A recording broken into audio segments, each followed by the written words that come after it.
Hello. I know this is a bit new, and I don't normally do live videos very much on our channel. We usually save them for the HCC channel. However, I am aware it's been like a long time. How long has it been since I've done a vlog? It's been like months since I've done a vlog.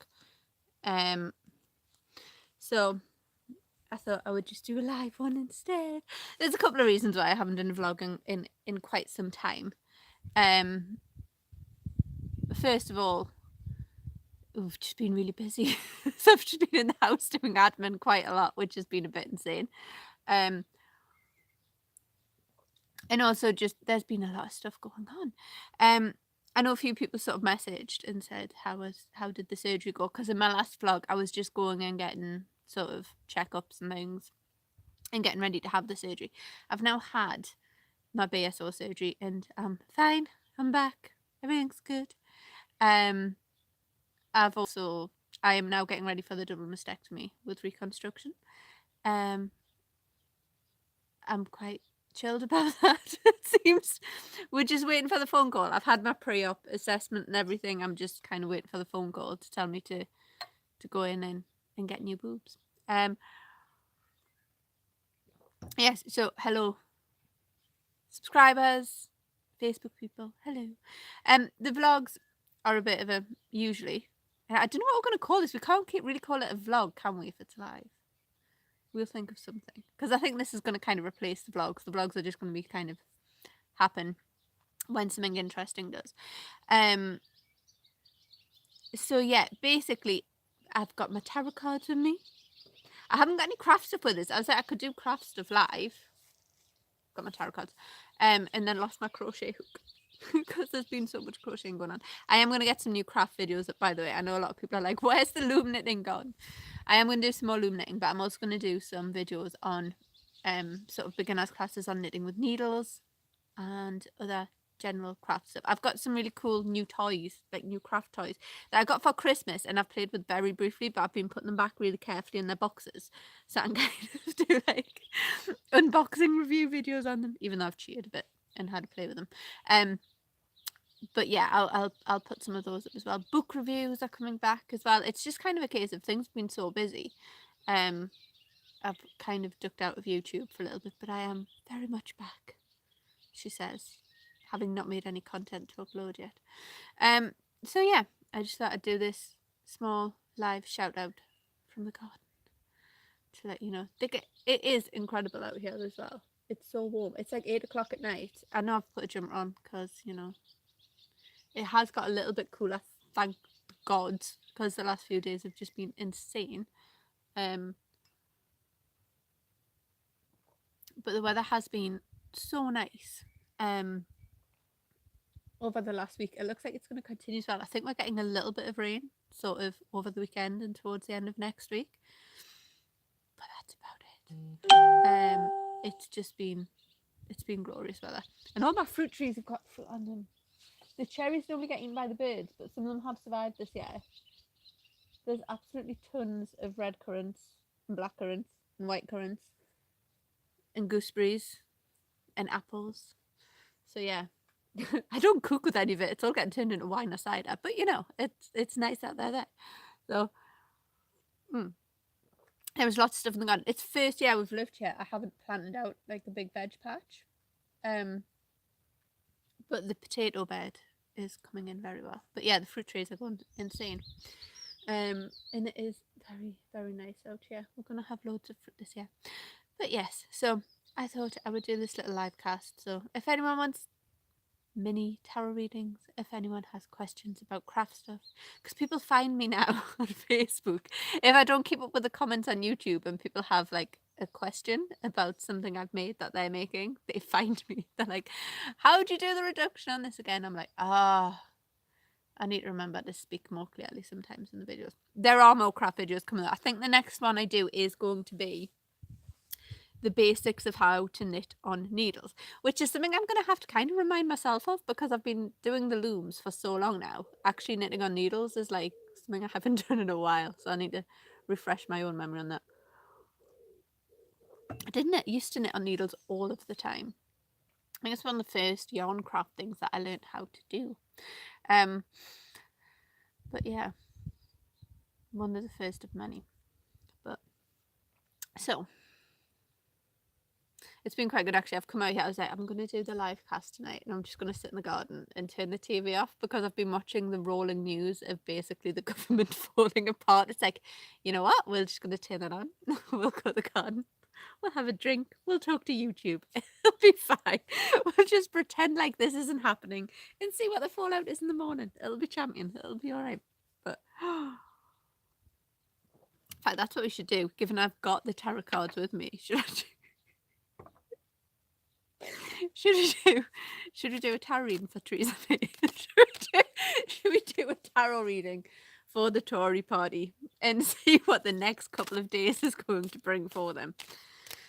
Oh, this might be a bad idea. Let's do one for Theresa May. Let's see how Theresa May's week's going to unfold. Okay. Let's have a look. Okay. That's not great. Oh, okay. Well, at least it looks like by Saturday we're going to have some, like Saturday, Sunday, we're going to have some sort of resolution. Probably late Friday night, we're going to have some sort of big announcement from her that brings a close to a week of chaos. Yeah, right now, I love it when tarot cards do this. Knave of Coins inverted. Like, yeah, no shit. But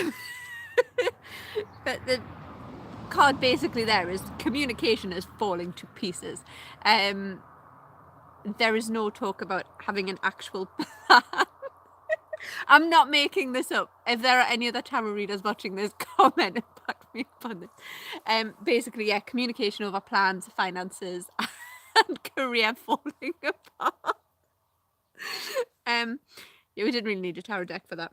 Looking at sort of the next few days, 8 of Wands inverted. Lack of change and long-term plans. So it looks like, despite the rapidly disappearing cabinet around her, she's not going to do any big U-turns. And she's going to stick fairly firmly to the policies and the plans she's put in place, rather than back down and go, well, I made a mess of that. Maybe we should just do something different. She's going to keep a fairly hard line on it, to be honest. Outcome, though, it's not all bad for I can't believe I'm tarot reading for Theresa May as a cabinet falls apart, but this is quite funny. Theresa May isn't here, by the way, if you've just tuned in. Like, she hasn't sent a question. We're just doing this for fun. But it does look by Saturday, the British government, you know, Theresa will be 5 of Cups, positive alignment. She'll feel a little bit better about her life by the weekend. The worst will have passed. Well, the worst for this chapter will have passed. But yeah, I love it when tarot cards are just like so ridiculously in sync with the world. If anyone watching has a question they would like me to look at, would like some sort of a free mini reading on with the cards, just put it in the live chat. Just put it in the live chat on YouTube. I will warn you, I am drinking Smirnoff cider. So these readings might be a little more close to the bone than than the ones I do professionally. These may be a little bit more raw. These a little less sugar-coated. A little less, yeah. Although I don't sugarcoat readings, I have to say. I get told that all the time. People are like, you could have said that nicer. I'm like, no. If I'd have said it nicer, you wouldn't have listened to me, would you? So yeah, I'm drinking. What is this? Pomegranate. Raspberry and pomegranate. It's very nice. I can't believe how far through the year we are either. I mean, the weather's gorgeous, but it's like we're only a few weeks away from Lunasa. It's like we're quickly approaching the first of the harvest festivals, and it's like, how? It's like the last time I checked a calendar, I'm pretty sure it was like March or something. It's like, how did we suddenly end up halfway through July? It's insane. It's crazy, but at least we have had a summer this year. It's a great day today. I'm so like, you know, it's like we can all look back on this day and be like, remember that day when Boris Johnson resigned? we were still good at football. It was sunny weather. It's like it's such a good day. But yeah, it's nice to see the country as a whole. It's weird, isn't it? The country as a whole is generally happy, but the central government's falling to pieces. Like, okay, we should probably be more concerned about that than we actually are. Everyone's just like, get popcorn. And it's like, we have like half a cabinet running the country right now. This probably isn't a good thing, but everyone's like, meh, it's sunny. We're still in the World Cup. Who cares? It'll be fine. Apparently, the pound has just absolutely dropped through the floor as well, which I always feel bad because like whenever we have something like the Brexit vote or something like this happens and the pound drastically decreases, everyone's like, oh no, small like businesses are going to suffer. It's going to, be really bad for the economy. But I get paid in dollars, so I get a pay rise every time this happens. So I'm like, yay, pound's tanked. Oh wait. Then feel a bit bad about it. But yeah, for me it's fine.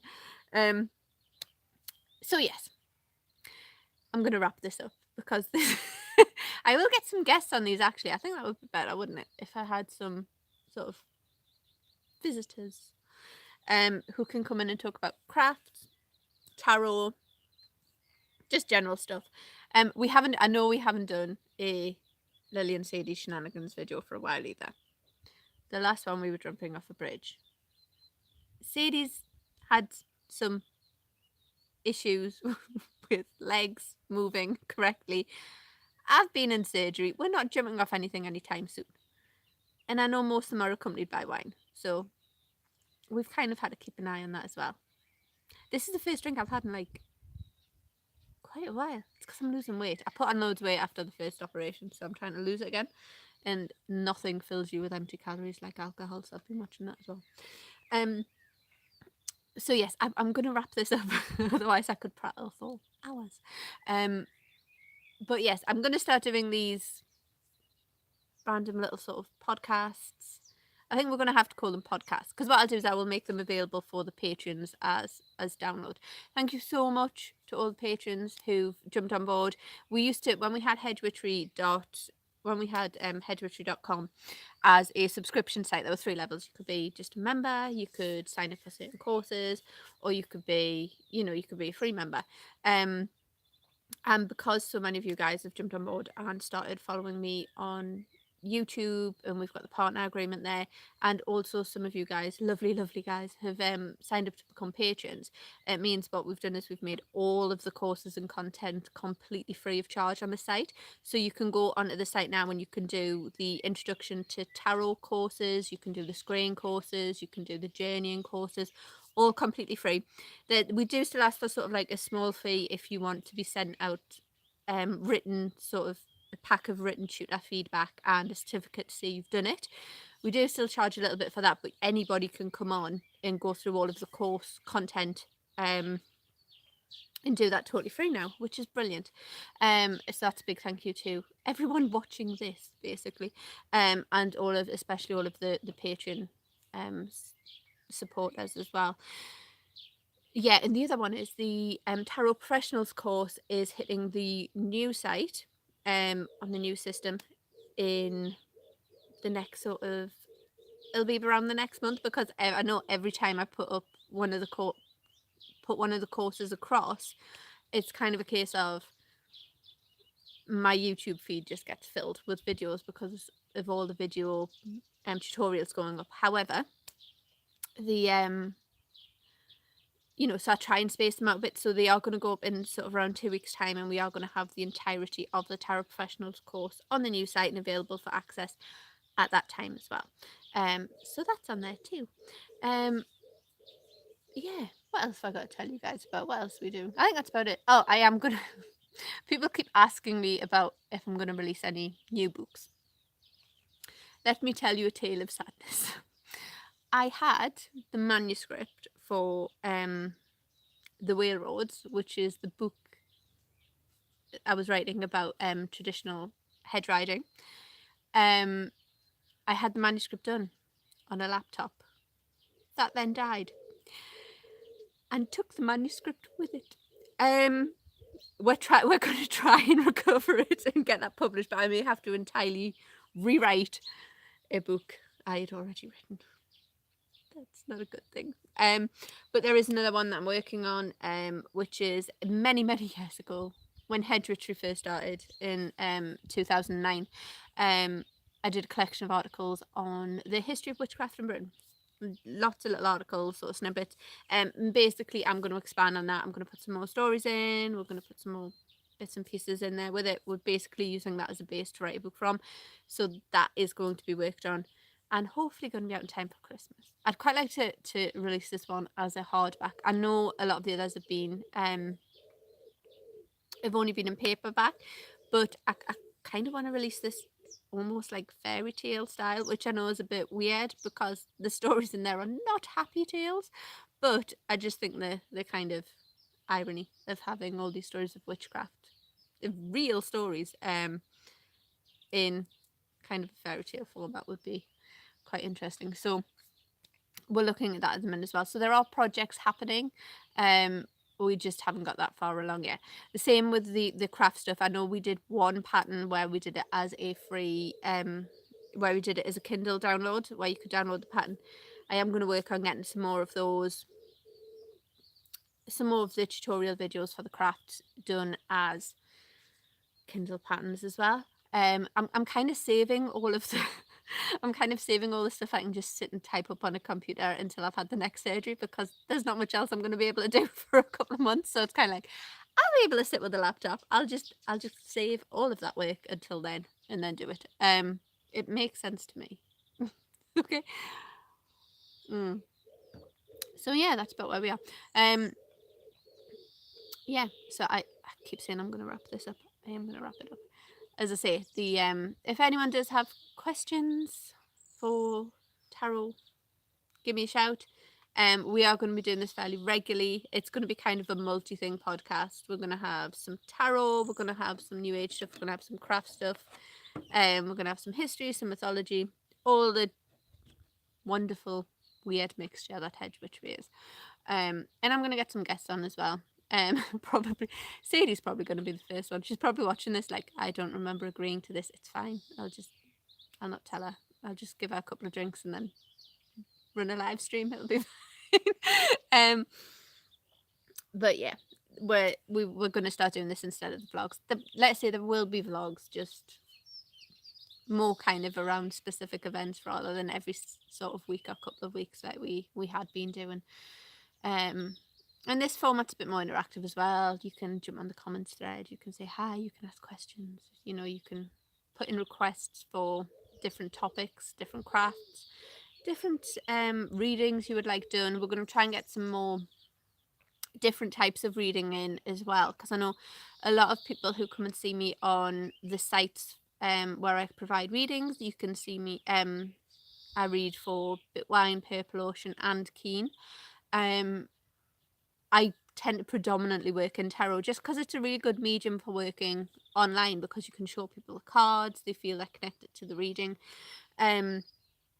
But when we're doing it via the live streams, I'm more than happy to do tarot reading for you guys, but it's nice. It's a nice medium to kind of open up some different avenues, some different methods to show you sort of what we can do. We can do some runes. We can do tea leaves. We can do, you know, we can do pendulum string. We can do black mirror work. We can do lots of stuff. Which is great. Getting back into courses as well. I know all the online courses have been going up kind of one after the other as we've built a new site, but as some of you guys who are in the northeast of England will know, I tend to teach a lot of courses out of Alula in Newcastle, which is a brilliant little venue, and they've got a new cafe downstairs now if anyone's been like on the Hedge Witchery pages for any time, they will know I used to live half my life in Flat Caps when Flat Caps was down there. Flat Caps have moved because they make just the most awesome coffee and snacks, so they've gone into a bigger premises. But now, under Alula, there is Basement Snacks, who also make amazing coffee and equally amazing snacks, especially puddings. there's some really good, and they're vegan puddings as well. Now, anyone who knows me knows I like my steak, but some of the food these guys are knocking out is incredible. It's so good. Where was I when I went off on a rant about puddings? Yes, Alula. I haven't been teaching in-person courses as much this year because between my surgery, getting ready for my next surgery, my mum's surgery, it's all been a little bit crazy. So I haven't been doing any in-person work as much, but I am looking at restarting the courses for next year, and we will be doing tarot. We will be doing the tarot courses there, so that will be happening. There will be in-person courses coming back. I haven't spoke to Steph about this, but I assume when I say Steph, we're going to have some in-person tarot courses. She'll be like, yay. We'll put them on the calendar, it'll be fine. Same for Reiki courses as well. So yeah, any the in-person courses are coming back as well.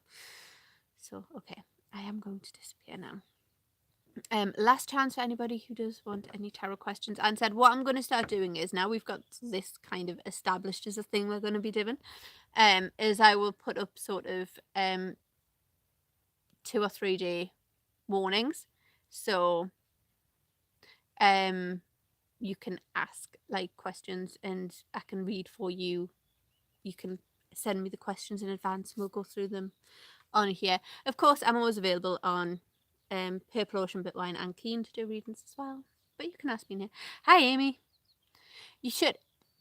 The tarot's, people learn in different ways, but if you want to have a look at it, the Tarot Part 1, Tarot Part 2 courses are both available for free on hedge-witchery.com. There is a video on this YouTube channel, which is probably underneath me somewhere, depending how you're watching this, or off to the side, down there, which is Quick and Easy Tarot, read by me, so that's online as a resource now as well. Tarot's not that hot. I don't think it's, I know I say that as someone who's been reading it for,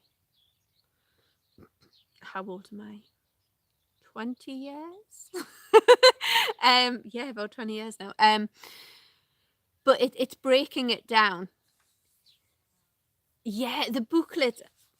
The thing is, trying to teach yourself tarot from scratch off the booklets you get in decks is really difficult, because usually when you get the booklet with a deck, and I still look at the booklets I get in decks, it's kind of, it's almost as if they assume some sort of base knowledge, and I never read it sort of cover to cover. What I do is I scan through the meanings and go, okay, how is this different? How is the artist designed this? Is slightly different to a standard deck. The Rider-Waite, to be honest, Rider-Waite is probably one of the best decks to learn with. I learned to read with the Marcel's deck, which everyone's like, how? Because it's there's very little imagery in it. It's very sort of standardized imagery. There's not a lot to pick up on and read into and let your intuition sort of pull out from the artwork. But Rider-Waite, it is a really good one to learn with. Any incantation of the Rider-Waite, because there's quite a few going around. But yeah, the booklets they're handy as a little guide, but to actually learn, like I say, there's loads of resources online. There's loads of free ones on Hedge Witchery and on the channel. But the way that I tend to teach is learn your major arcana first, get nice and comfortable with that, then jump onto the minor arcana and go through your, first learn the numbers. It's like learning numerology. Learn the numbers, learn what they mean, and then learn the suits, and then it's like a cross-reference game. That's the easiest way to start it, and your start point. As you go through, you will kind of see subtle differences in the cards as you work with them more and more. The other thing is, English readers tend to read very different to US readers. And I don't know how this happened. I've kind of dug into the history of tarot before, but never where this sort of weird split has come from. Because a lot of the US readers I work with, who are phenomenally good readers, they read the deck very differently to a lot of the English readers I work with. If you ever see sort of tarot memes, you'll see swords get a bad rep, and I don't understand it. And I think this is more prevalent in the US than it is in the UK. But a lot of people look at sword cards and they're like, nope, bad news, conflict, you know. Um, but I don't. I see. Thing is, this is the other point: is I read inversions.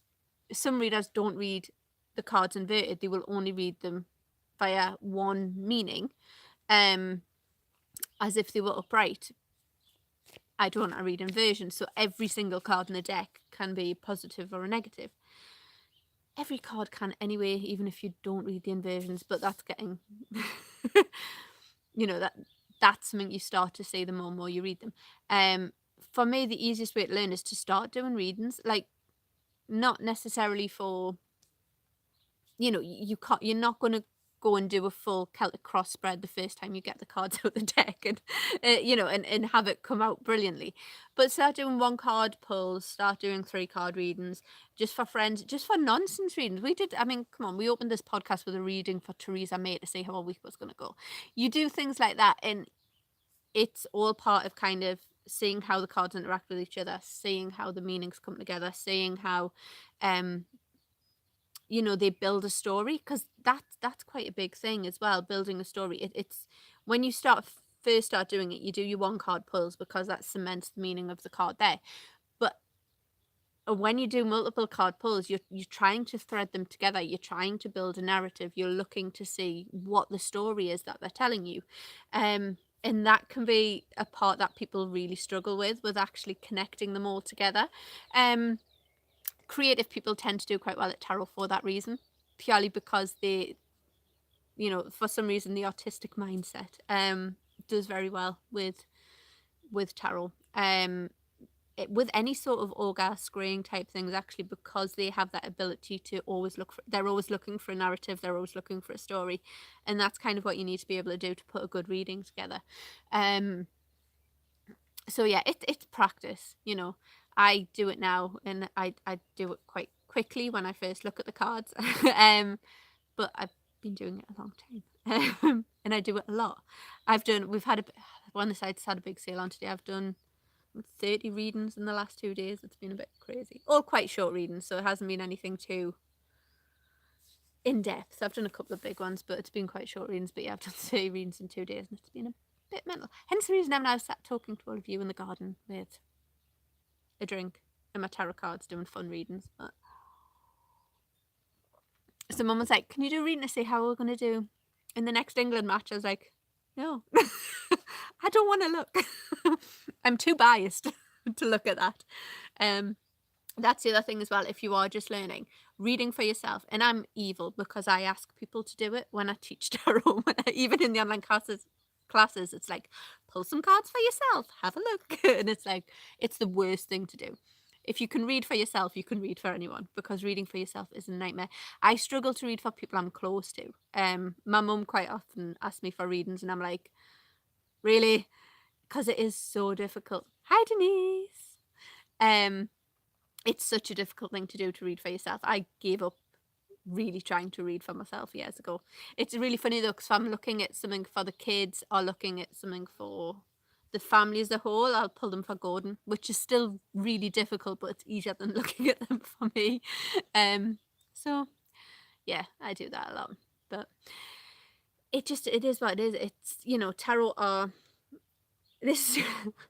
I'm going to go off on a tangent now. I know I said I was wrapping this like little vlog up like 20 minutes ago. So Mum was in a group and they were talking about the ancient mysteries of tarot. And I was like, yeah, no, it's not that ancient, right? Like, no, it is. It's deep secret meanings that have been handed down for millennia. I'm like, no, it's not. It's been around about 300 years. Midwifery, kind of. Yeah, midwifery is hedgewifery. There's a lot of kind of crossover and miscommunication about the term. People see hedge witch and they assume it means hedgerow, so they associate it with old herbal medicine. Now, that was kind of propagated by a lot of books that came out in the around the Ray Beth era. You've got Ray Beth Hedgewitch, which is a fantastic book, but the type of hedge witch it's talking about there is more like kitchen witchery. It's more sort of herbalism. It's more using the natural world around you within sort of magic and for herbalism. And that very much would have been tied to sort of ancient midwifery, if you like. But hedge witchery, the way I tend to talk about it, is from the old term hag tess, which means hedge rider, which is more akin to doing magic and spiritual practice and ritual through the process of journeying out of yourself and going and sort of seeking in the other worlds. So it's kind of become this term that means sort of two slightly different things. But yes, certainly midwifery was massively tied to an older practice. I think it would have been more tied to the word gastral. We've seen that there's this old term word gastral, which comes up in, I'm probably pronouncing that wrong. If there's any historians watching, I apologize. Word gastral appears in texts around the same time as hag tess, and word gastral translates to herb wise or herb knowledgeable. So I think midwives would have probably been more in that section of things than anything else. Hangman reverse. Hangman reverse, I say I quite like the hangman as a card, but when he's coming up reversed, it's basically like stop doing stuff for other people. It's like, you need to like look after yourself and like tell people to look after their own stuff from time to time. No, the hangman reverse does very often, and I am given this as a sort of textbook meaning, because the meaning of the cards they all are depending on what's being drawn with, but the textbook sort of meaning of a hangman inverted is basically you're doing too much for other people, you're sacrificing too much, you're making too many compromises, you need to kind of just go, nope. Nope, I'm doing something for me now, and you're all just going to have to deal with that. It's basically what that card is telling you.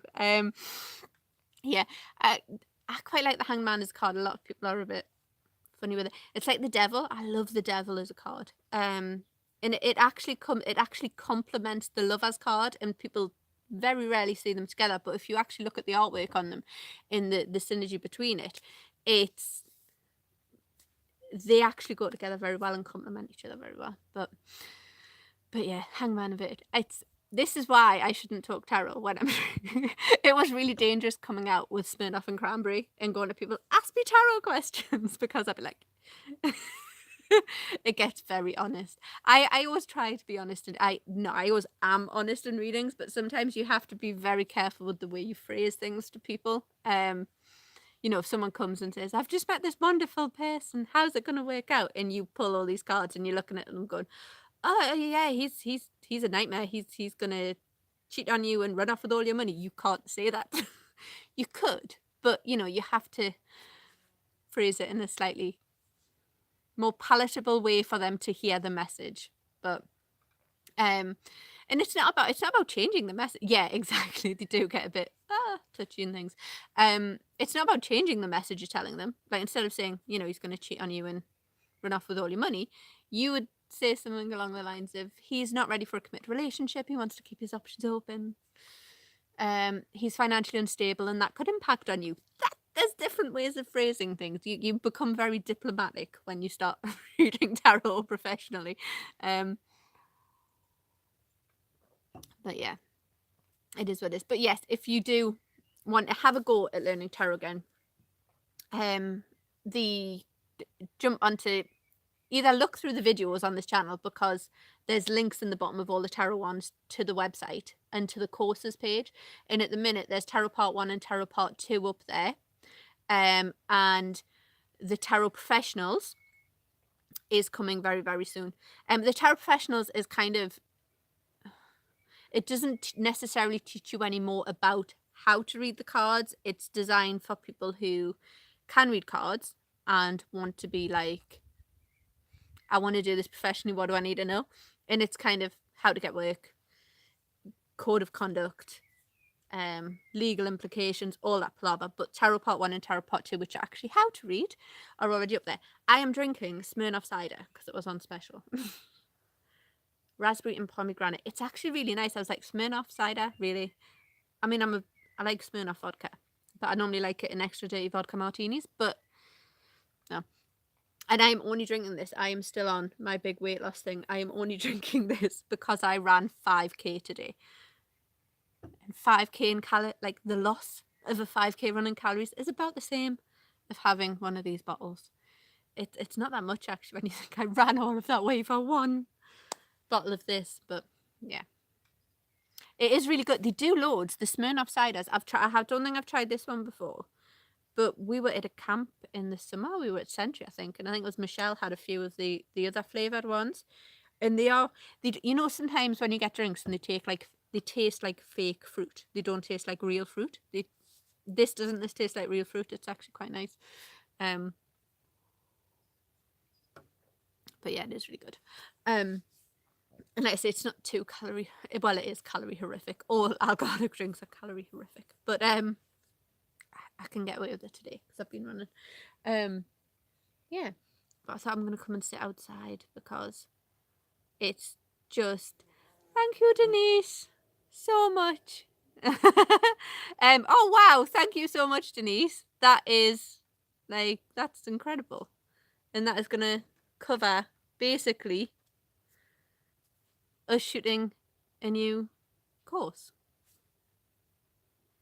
So if anyone wants to suggest a new course they want to see, we'll get one shot now.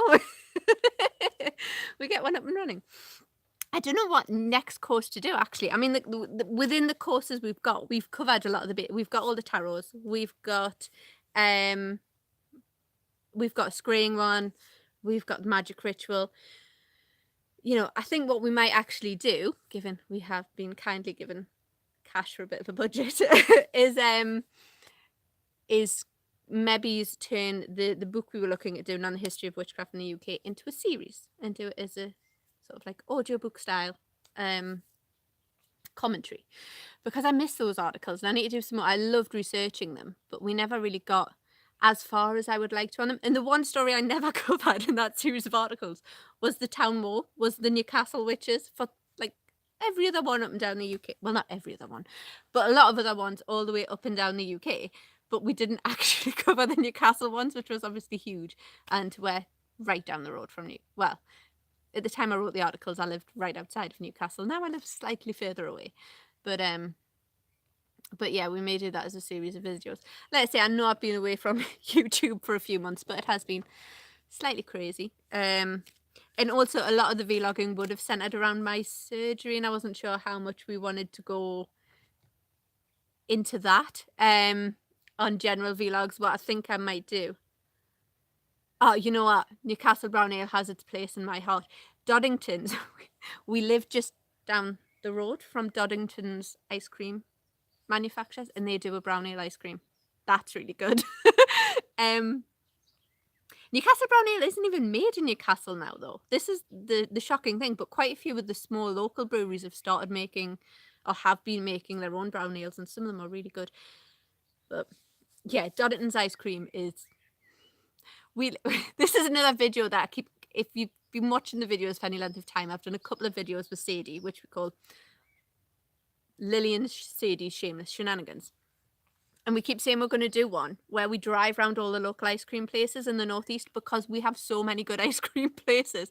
It's ridiculous. We are really, really good. Yes, of course. That's an idea. I was drinking frozen margaritas the other night. That is the last drink I had last weekend when I had frozen margaritas. They were good. And of course, we've got Combat Camp coming up with the Historical Combat guys at Century Circle in September, where we'll be on the mudslides again. So we're always drinking mudslides. I'm scared to work out how many calories are in a mudslide, to be quite honest. It's like chocolate milk and amaretto. It's not going to be good, is it? Well, it is good. It's fantastically good, but calorie-wise, it's really not.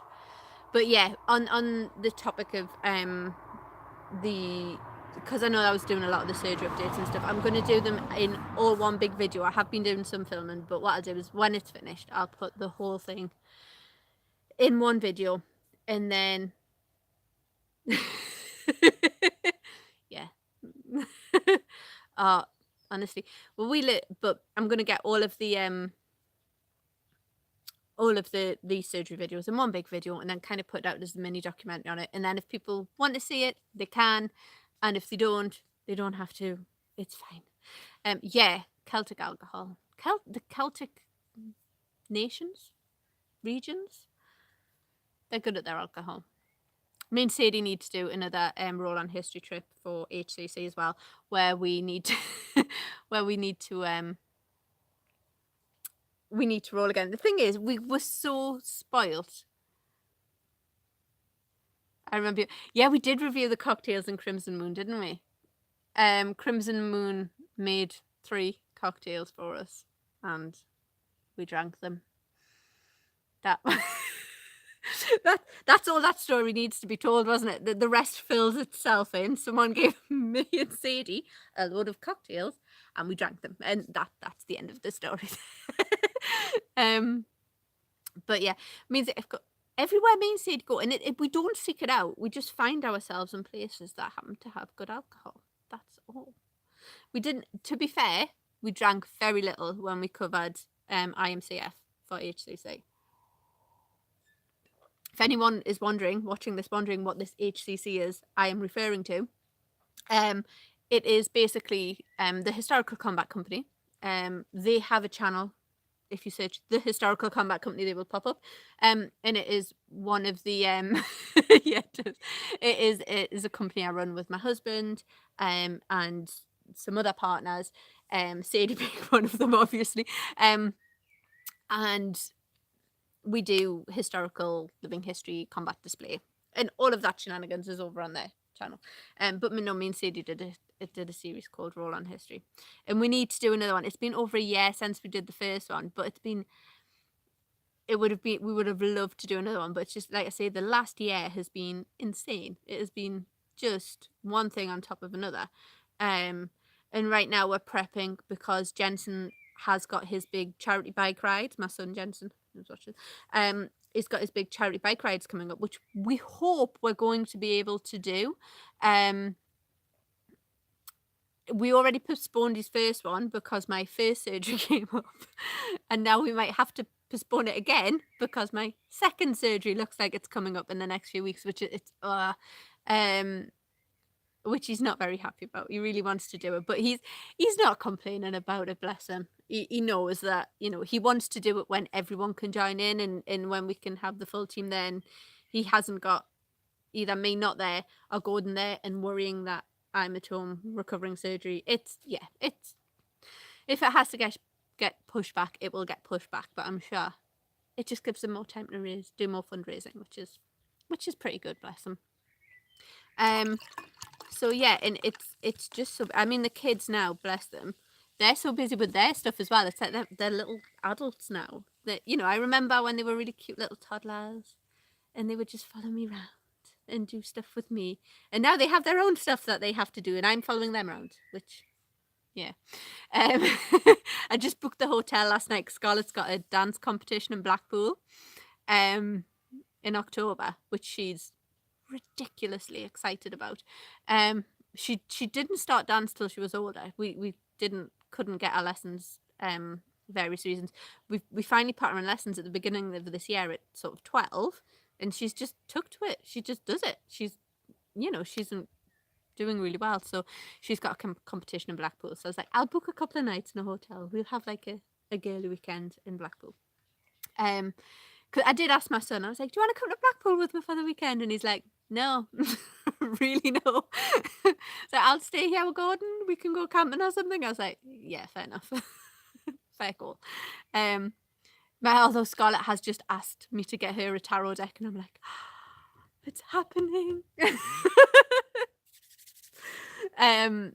Yeah, she's asked me, actually, this really good tarot deck. I'll see if I can get a link to it when because I am going to order one for Scarlett. I'll ask her if I can borrow it and review it for you guys. It's called the Apprentice Tarot.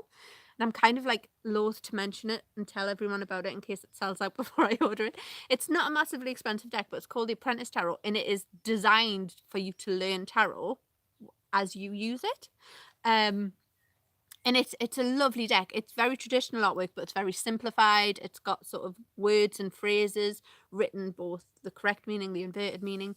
And it looks like I kind of found it by accident because I quite often just go onto Kickstarter sites and just type in tarot to see what comes up. Found it, and it looks lovely. So she was asking to learn tarot, and she's watched some of the videos. She's watched she's got a copy of funnily enough, she has a copy of Quick and Easy Tarot, given the book's dedicated to her. So she has those, but Scarlett really likes written down things, like to learn stuff. She likes to write it down. Even when she's learning dance routines and stuff, she's got a notebook and she sits and writes them down to learn them. So they'll work really well for her, I think. So I'm gonna get a set for Scarlett, and we will see how they go. Hello, welcome back. So yeah, when I get the deck, I will show you all, because it for anyone who wants to learn. And I mean, Scarlett's getting it because she's younger and learning, which I don't have an issue with. Some people don't believe you should let younger people learn tarot, but I learned it when I was 13 or 14, so I'm like, I'm fine. So no, but yes, I'm gonna get her the deck and see how she does with it. Of course, I taught myself with playing cards. I learned the entirety of I did it backwards to the way I recommend, because I didn't have tarot cards when I learned. So I got playing cards and taught myself the Minor Arcana first with playing cards. Yeah, I did the Minor Arcana minus the knaves, and taught myself those first, and then went on to tarot cards when I had enough money to buy myself some. So I learned it backwards, but yeah, yeah, it is a bit of a debate actually for kids learning tarot. I've kind of seen it pop up in a few different forums in a few different places where people have been like, shouldn't teach kids, they don't know what they're doing, and I'm like, it's fine. They're probably better at it than we are. Like, kids just are, especially teenage girls. Oh my dear. If you want to say, like, if any person who has any sort of raw psychic energy around them, it's a teenage girl. Boys as well, but I think more so girls, because you tend to see these things start to manifest themselves during times of heightened emotion, and ain't no one more emotional than a teenage girl. So yeah, you do find that comes through a lot. So I was like, it's perfect time. It'll be fine. What's I'm not gonna say it, but yeah. And I've purposefully tried not to push her into learning them. Like, I've stayed away from the whole, hey Scarlett, want to learn to read tarot? Cool. I've tried not to do that. I've waited for her to come and say, I'd quite like to learn to read tarot, Mum. But I'm like, I've built a business over 10 years. Someone needs to take this over, okay? But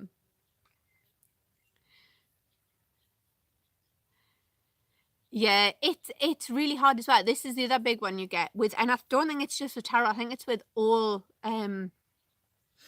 with all forms of divination. You get sort of issues coming up in certain religions, which is really funny if you start to look at the history of it. I think, how long ago was this? About a year ago, I did a live cast talk on here actually about Anglo-Saxon dream divination, and we start to go into the history of it, the rise of it, how it was affected by the Christian church. And actually there are some, even when you go way back on the few historical texts we've got, it's like there's quite a lot of crossover here actually.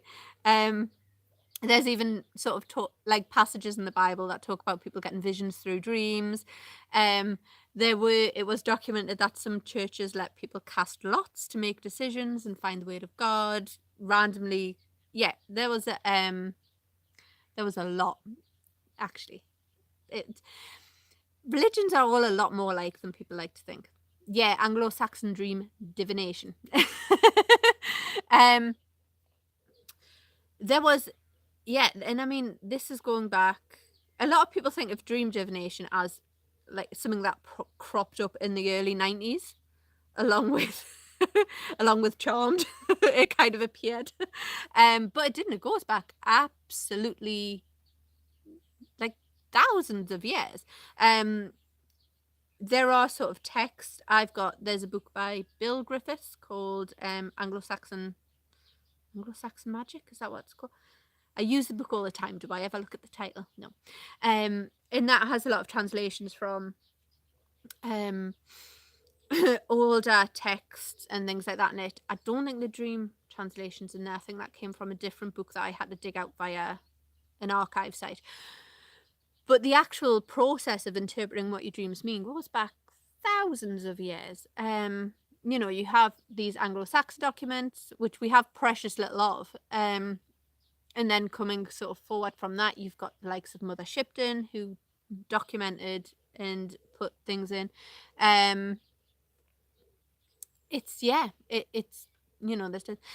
main difference in historical dream divination, so from the Anglo-Saxon text that we've got, a lot of it was that you don't see in the sort of more modern interpretation of dreams, is the emphasis that is put on when the dream happened, because the dream will have a different bearing depending on how old the moon is. So yeah, that is the main difference, that the timing of the dream is viewed as more important. When you look at modern sort of dream dictionaries and things like that, it's kind of very much a case of this means this means this. Sorry, I do talk fast. I need to slow down. It's a regional trait. I need to try and talk properly as well. It's because I've had a drink. The more it's funny. My mum's always like, I can tell when you've had more than one drink. Not so much my mum, it's more my husband, because obviously my husband's, well, not obviously, but it is regional. My husband's not from the northeast. He's from kind of everywhere, actually. Long story. But he's like, especially if it's with somebody else who has a particularly strong accent. I remember not long after we started dating, we were somewhere with my family, and me and my brother were drinking and talking, and he's like, after a couple of pints, it's just noise. You just can't understand. He's like, it's a different language. I'm like, yes, it is. But so yeah, it's quite funny. But that's another thing I'm doing at the minute, actually, just a complete different tangent.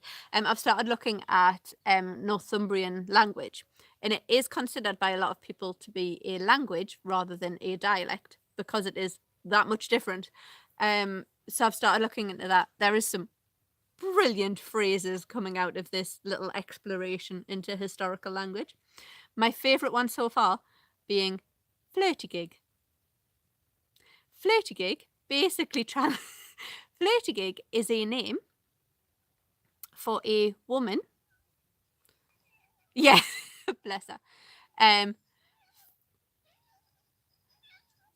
Flirtygig is a word that means a woman who has, hey Loki, who has, what's the best way to phrase this? I'm trying to think. Basically, it's a loudmouth woman who won't do what a man tells her. It's called a flirtygig in ancient Northumbrian. I like that. That's my new favourite word, flirtygig. Yes, where have you been anyway, madam?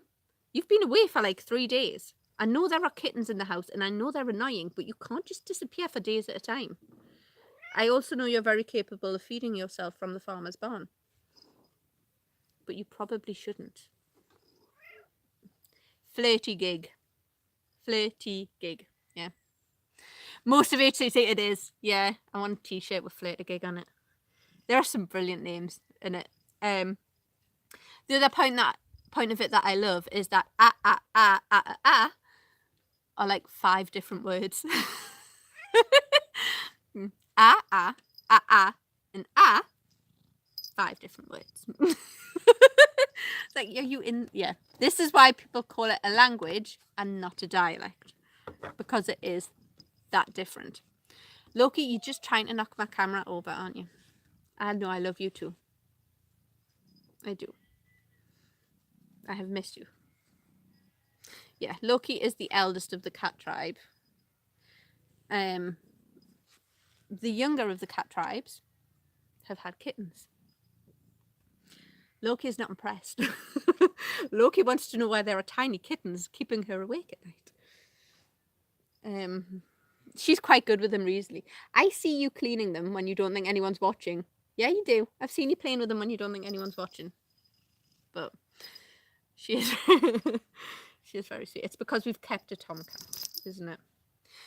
We had kittens about 12, 15 weeks ago. And of course, 8 or 9 weeks, most of the litter went off to their forever homes. But one tiny little black the reason we kept the little black tomcat is a bit of a story. First off, the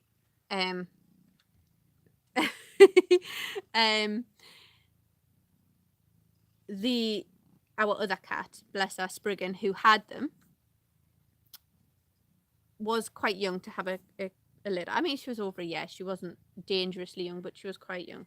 And she's quite a small cat. And we were like, there's going to be 4 of them in there. I've had cats have litters before. I was like, it's a first litter. There's going to be like 4 of them in there. There were 6. Okay. It was a big litter for our first litter. And she missed one. Basically, when she gave birth to number 6, it got buried in another kitten. She missed it. It got left in its little bag.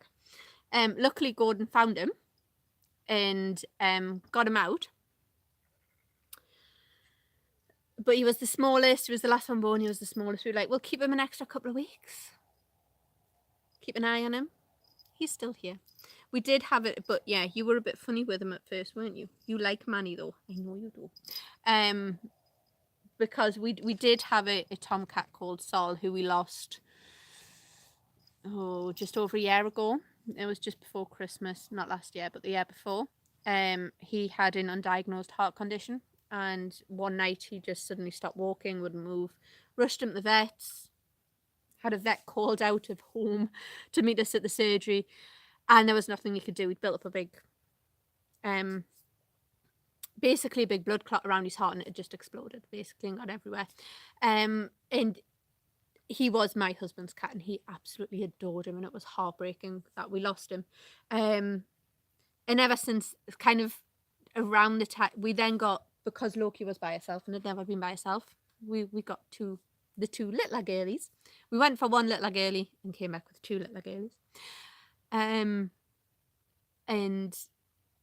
basically, he was like, I would love to have basically he was like, I would love to have a tomcat again. I would love to have a tomcat again. And as soon as I saw him like hand delivering this tiny little tomcat sat on his chest, I was like, that cat is never leaving this house. That cat is here permanently now. So yes, but I think Loki was a little bit like, you're not my tomcat. You're not Sol. Why are you in my house? But she's begrudgingly decided she actually loves him now. Haven't you? I see you playing with him.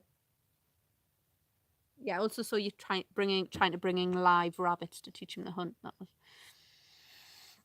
We live in the countryside. As you can hear by the complete lack of any sort of traffic noise or anything, we live very much in the country, and yeah, the cats have so much fun when it gets to this time of year. Yeah. When it gets to this time of year, because I could hire them as a team to golf courses with the amount of moles that we get. Yeah, we save the birds by putting troughs of water around bird feeders so that you can't get the birds. We save the birds, but unfortunately the moles aren't quite as lucky. So yeah. But yes, what were we talking about before I got interrupted by a cat? I have no idea. Northumbrian dialect, that's what we were talking about. So yeah, I'm looking at that at the minute. You know, there are I do love living in the country. I don't think I could ever go back to a city centre, but there are times when it's like, you know, when you're having one of those nights and you're really tired and you've got a glass of wine, you're like, I could really just go for a takeaway. And then you realise nowhere delivers takeaway to your house. Well, there is one takeaway within range of our house. Not that deliver, just that you could reasonably drive to pick up food and wouldn't be considered insane. So yeah, that does the whole let's go and just eat. It's like, no, that doesn't happen. So yeah. And of course when you get things like the winter, when the beast from the east blew through, we got stuck. We really got stuck. It was a little bit crazy. Living in the countryside in bad weather teaches you to appreciate farmers though. I got rescued by one of our local farmers. He came and dug my car out of a 4-foot snowdrift. And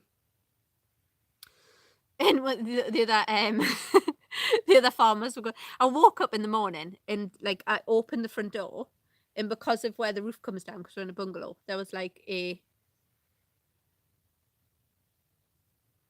there was a sort of a trough, if you like. There was a clear bit, and then there was a bank of snow which was about 4 foot high, and there was just milk bottles stuck in it. I was like, yay! One of the farmers had gone around and left everybody milk, basically, because there was none getting to the village. No one was getting out of the village. There was no milk coming in the village. Yeah, it was a bit crazy. But you get used to it, you know. Before we lived here, we live kind of halfway between Wooler and Bamborough, in a tiny little village. Before this, we lived in Kielder, which is officially the most remote village in England. But yeah, you get used to it. You just kind of, it just becomes a thing. You know, you always have bottled water in case the water goes off. You always have candles in case the electric goes out. You always have a spare charged car battery that you can hook a inverter and a laptop up to, so you can still get online. There's practical steps for living this far out, but it's all good. But yes, back. I keep going on tangents, Loki. One of the main reasons I wanted to look at Northumbrian language was because of the amount of historical work we do, but also because there's a lot of kind of poetry from around, sort of like spiritual poetry and things in Northumbrian dialect. I say a lot. There isn't a lot. There's some that I would like to understand better. So, yeah. Yeah, it really is. Just like being out in the countryside is so. Yeah, you do just have to be prepared. Not like crazy prepper level prepared. Like, you know, we don't have a bunker in the garden. We have vegetables. That's kind of prepared. Yeah, I mean, we actually didn't plant the veg bed up this year. It's the first year we haven't done it. The potato bed kind of plants itself. And we've got all of the fruit trees and the fruit bushes, which is great. But yeah, I like living out here in Northumberland. The other thing is the cost of living as well. I mean, I know you spend more on sort of petrol and stuff for having to get anywhere, but both me and Gordon usually work from home. No, Gordon hasn't built a bunker yet. He's got the workshop. It's got like 2-foot stone walls. It's kind of a bunker. But yeah, I mean, like you spend more on petrol and stuff to get around, but like we pay for our nice house that I dearly love. We pay the same as you would for like a 1-bedroom flat in the middle of Newcastle. It's like, I know where I'm living. And it's not in the middle of Newcastle. But we both drive, so we kind of can. If you can't drive, you can't do it. There's no way you could do it if you couldn't drive. Or work from home, because unless you're kind of like a farmer or you run one of the very sort of small local businesses, or you work tourism, there's a bit going on in tourism because obviously there's a few attractions up here, but beyond that it's kind of like, you know, you're not getting a temp job. Given my previous life when I had a proper job, I worked in business to business telecoms or insurance processing. That ain't gonna happen. That's not happening out here. So yeah, it is what it is, but it is very nice. It's just a little bit isolated when the weather turns. The thunderstorms are incredible though, because we've got can you see it if I spin this?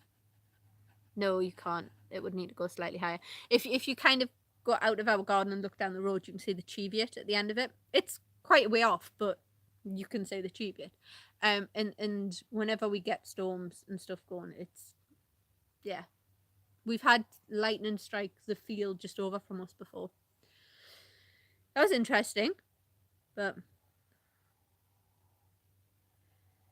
yeah, I like working from home. I do generally love the public. It goes both ways. You kind of have to find a balance with it. I mean, I work with the public a lot because I'm a professional reader and I read every day. So yeah, the lightning really struck as well. The whole house, like the windows went, the electric went off. It was like, ah. But it was fine.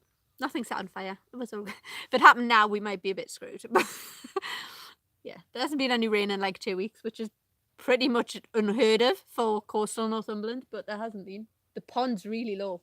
I might have to artificially fill the pond. I'm a bit concerned about all the newts and frogs because we have newts.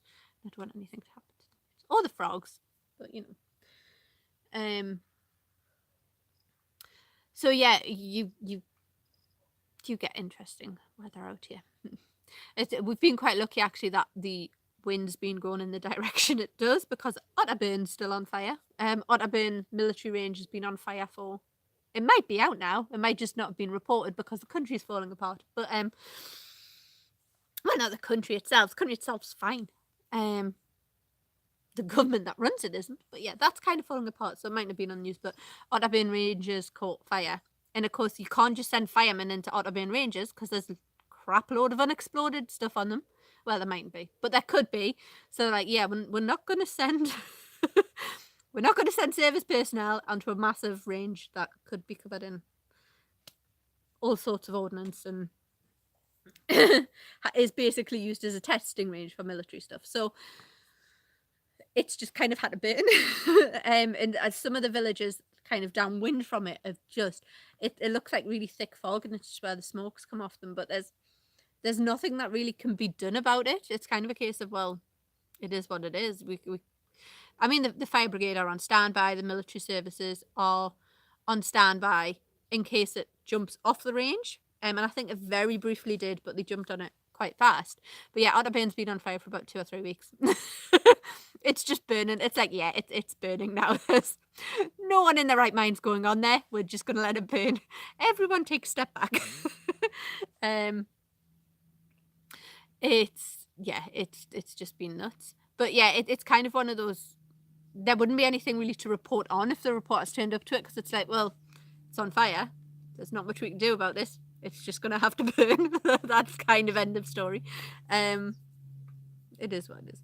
I mean, they do have fires on Otterburn quite regularly. Obviously, it's a military testing range. It's just with the fact we haven't had any rain and it's been a very long, dry summer. This one's took hold a bit more. And I think there's been a lot of the local sort of government trying to really downplay how serious it could be. And I think some people are overreacting a bit, but at the same time, we've lost, 30% of fire service professionals since, 2015? They've been absolutely cut to the bone, especially in rural areas. So kind of going, yes, nothing to worry about. By the way, we might just have to call in firemen from 3 different stations is a bit more, yeah, you're like, that's all well and good. However, if my house sets on fire and they're all up there, that could be an issue. So, yeah. But, is there 8 kids out now? Yay! That's so good. That wasn't actually sarcastic. That is, I get excited like 3-year-old. Yeah, that is good news. I've been watching that and it's been, I think it's they've got British guys on and some of the rescue team as well. That's cool. It's really cool. It's always good, like when you say things like that, and it's great that it looks like the Thai rescue is going to have a happy ending. But I think in times like this where there's so much divisive politics going on, where you see kind of an international effort from people from, rescuers coming from here, there and everywhere to come together to like focus on saving 8 kids, it's just, it kind of like puts things into perspective a bit, It's good. But yes. So I said I was going to wrap up this podcast an hour ago. Yeah. Oh, it's still light. It's like I lose sense of time out here because this side of the house gets quite dark, but then it'll be like midnight and you look out the other side of the house and there'll still be like light on the horizon. And it's been so clear. It's like I've been sitting watching Aurora watch, because if we get an Amber Alert as in Aurora, not as in missing children, you get yellow, amber and red alert. If we get an amber or red alert, you can see we're far enough north that you can see the aurora, the northern lights. We've seen them a couple of times. So I keep watching it, hoping. Usually the time we miss it is the alert goes off and you could have seen it if it wasn't for all the cloud. And so because it's so clear at the minute, it's like, God, go off. But they haven't yet. So, yeah. So, it is now approaching evening. I have been talking absolute bollocks for for over an hour. This was very good fun. I'm going to disappear. Am I going to do this again? Probably not every week, because I don't know if I can fill an hour with random rambling. Actually, who am I kidding? I could totally fill an hour with random rambling every week. At least once a month, and maybe other special times. We will reappear and do we'll do this again. We may do one just after Lunasa, actually. We'll do one just after Lunasa and chat about what everyone's been up to, because there's lots of camps and events and open rituals and all those things happening. I'll try and get a sponsor. I'll be like, YouTube, can you sponsor me, please? I need a discount code to give to viewers for drinks. There is a couple of the wine delivery companies actually that sponsor YouTubers. We could try. We could ask really nicely and see what happens. I don't have quite enough subscribers to be pulling that yet. I did hit the 2,000 mark this week though, which is quite cool. But yeah. Hi Smirnoff. Yes, funny story. I'm talking to a webcam about ancient dialects whilst drinking. Can you send me some free drinks, please? And some discount codes to give out to people online. We've got work stranger ways. Okay. But yeah. We will do one just after Lunasa, because I'm going to get some new craft videos out as well, so people could make stuff. And then we can have a bit of a crafty session as well. If you live in the northeast or anywhere near the northeast and you're free on Friday, come up to Basement Snacks in Newcastle, because it is the Stitch and Bitch drop-in session where we all sit round, drink tea, drink coffee, take with knitting with our crochet, our embroidery, or felting, or whatever it is you do. And if you can't do any, it's fine. Just turn up. We'll show you how to do it. It'll be fine. So that's going on this Friday. So if you want to come up. It's cool. And they have really, I am not the sort of person who eats vegan food, but I will eat this vegan food. I'm in the UK. I'm up in Northumberland in England. It's England now. It was Scotland. Before that it was Danelaw. Then it was England. And then it's gone backwards and forwards a few times, this part of the country. It's been widely disputed throughout history as to who owns it, but right now it's England. It has actually. Yeah. Well, we live just down the road from Berwick, which was famously at war with Russia for like an extra 50 years after it should have been. Because it changed hands. When war was declared, was it the First or Second World War? I should know this. Either way, on one of the First or Second World War, England declared war on Russia, went to war. Berwick, in the meantime, decided it wasn't English, it was Scottish, War was over. We signed a peace, whatever it was. Beric never did. So Beric was still at war with Russia for like an extra however many years. I need to learn that story better. The next one I will tell that story better with actual facts and dates rather than just random rambling. Yeah, I like Scotland. Well, technically, a lot of the HCC guys are Scottish because because when they're looking to do the full content, when they're looking to do the HMB, it looks like we're actually going to affiliate with the Rampant Unicorns up in Edinburgh because they're the closest club to us, and we like the Scottish guys. We like Team Scotland. So technically we're Scottish because we're fighting for the Scottish national team. So technically, if they get independence, do you think we can use that to get citizenship? It'd be like, hi Scotland, can we come live there? We know you're independent now. Why would we have you? Well, we do fight on one of your national teams. That would be quite funny, actually. That would be the best way to get citizenship of a country ever. Just turn up in full armor. We're here. Right, I am gonna go because it's been like an hour and 20 minutes now, and I'm not talking about anything cohesive. If that makes sense. We do fight for Scotland. I think, it's a better plan. I assume we're all here because we're hiding from 24-hour news and are scared to look at what's going on in the government right now. Scotland is definitely a better plan. It may not be the best place in the world, but it's sure as heck better than here right now. So, okay, my cat is shouting at me. Hello, Loki. I know you want food. And you want love. I love you. I'll go feed you. I'm saying bye-bye to the internet, and then I will come and feed you.